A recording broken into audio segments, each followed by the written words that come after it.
तो बच्चों आज हम लोग स्टार्ट करते हैं चैप्टर नंबर 6। उसका नाम है दुर्लभ गुण। तो बच्चों ध्यान से ये चैप्टर देखिए, उसका नाम दुर्लभ गुण जो लिखा है, ये दुर्लभ की स्पेलिंग ज़रा आपको ध्यान से देखनी है, क्योंकि ज़्यादातर लोग जो होंगे वो दुर्लभ की स्पेलिंग ही गलत लिख देंगे। तो सबसे पहले आप ये ध्यान रखिए कि जो दुर्लभ की ये स्पेलिंग है उसको सारे बच्चे एक बार कॉपी में ज़रूर लिखें। दुर्लभ गुण, जैसे कई लोगों में काफ़ी दुर्लभ गुण मिलते हैं। जैसे दुर्लभ गुण का मतलब, जैसे मान लो किसी के हाथ में 5 उंगलियां हैं तो किसी के हाथ में 6 उंगलियां हैं। अगर किसी के हाथ में बच्चों 6 उंगलियां हैं तो ये उसका दुर्लभ गुण हो गया, क्योंकि सबके हाथ में 5 उंगलियां होती हैं। लेकिन अगर मान लो किसी के हाथ में 6 उंगलियां हैं तो ये उसका दुर्लभ गुण है, यानी ये जल्दी किसी को मिलेगा नहीं देखने के लिए। ठीक है, चलिए बच्चों, तो चैप्टर का नाम क्या है बच्चों? दुर्लभ गुण। तो सारे बच्चे क्या करेंगे, जब इस वीडियो को देखेंगे तो सबसे पहले दुर्लभ गुण हेडिंग डालेंगे और दुर्लभ की स्पेलिंग पे विशेषकर ध्यान रखेंगे कि उसे किस तरह से लिखना है। उसे आगे हम लोग बढ़ते हैं। क्या लिखा है? अध्यापन पूर्व प्रस्तावना।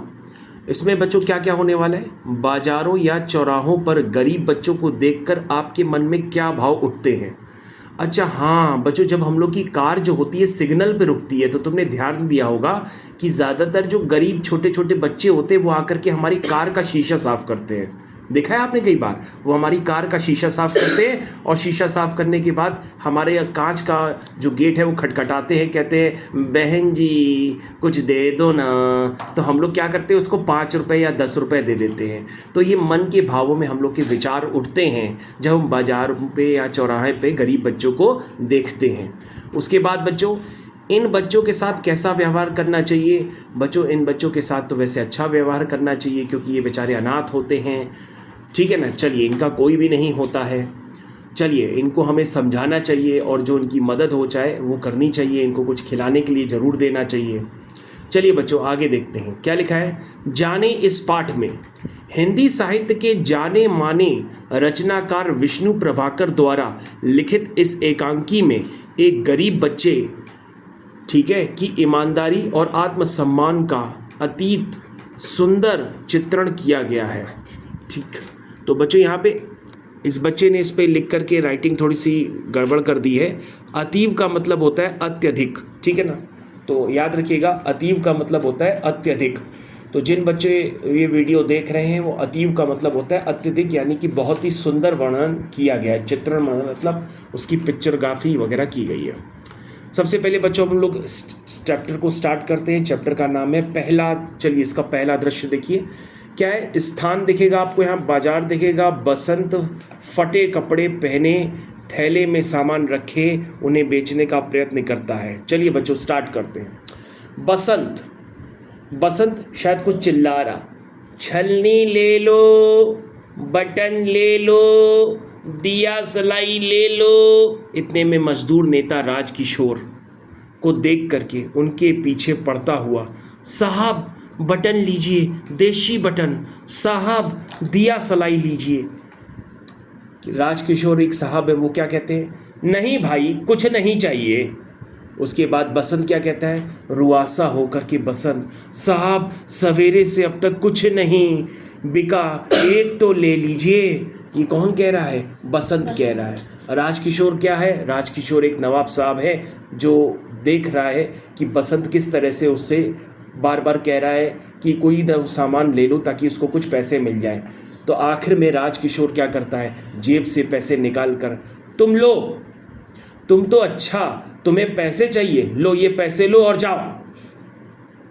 यानी कि राजकिशोर ने सामान उससे लिया ही नहीं, सीधा क्या कहा? तुम तो अच्छा, तुम्हें पैसे चाहिए, लो ये लो, पैसे लो और जाओ।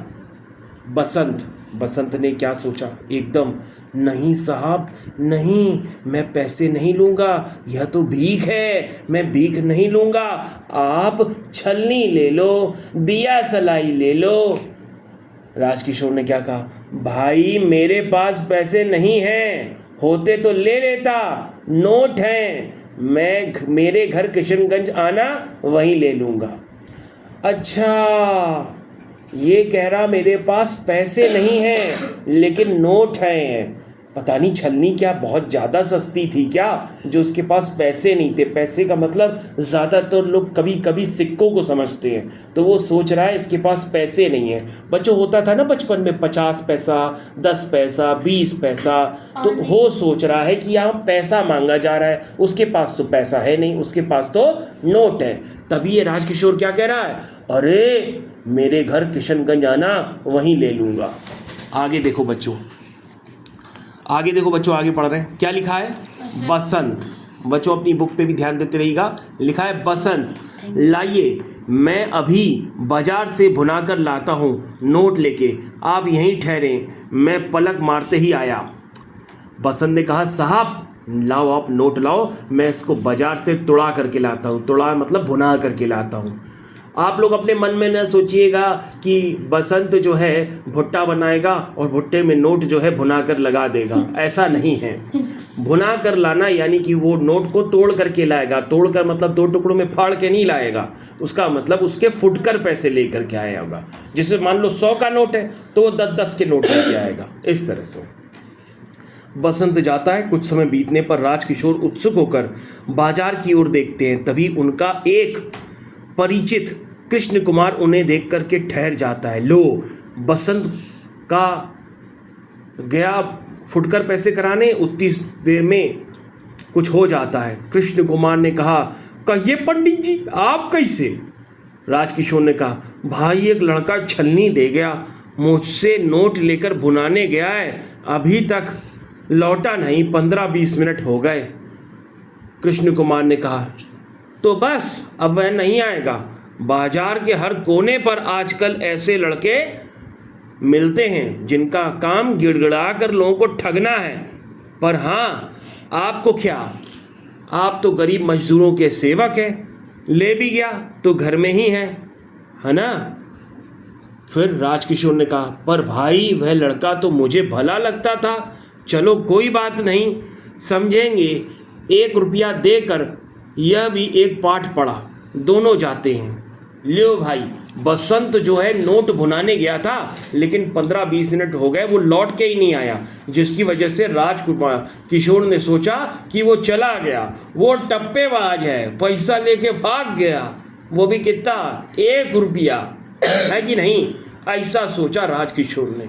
अब पता नहीं वो लड़का भागा कि नहीं भागा, लौट के आया कि नहीं लौट आया, इसके लिए हमें पढ़ना पड़ेगा दूसरा दृश्य।